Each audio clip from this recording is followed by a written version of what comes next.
What foods are good for losing weight? There are many foods that can help you lose weight. Here are a few examples. Fruits and vegetables. These are high in fiber and nutrients, and low in calories, making them great for weight loss. Lean proteins.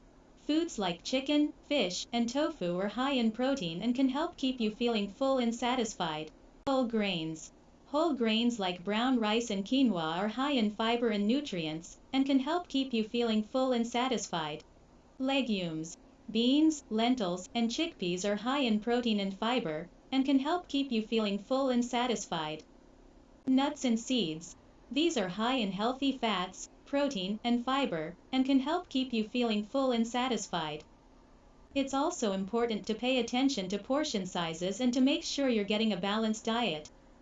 It's also a good idea to talk to a doctor or a registered dietitian for personalized advice. Vegetables. Yes, fruits and vegetables are an important part of a healthy diet and can be helpful for weight loss.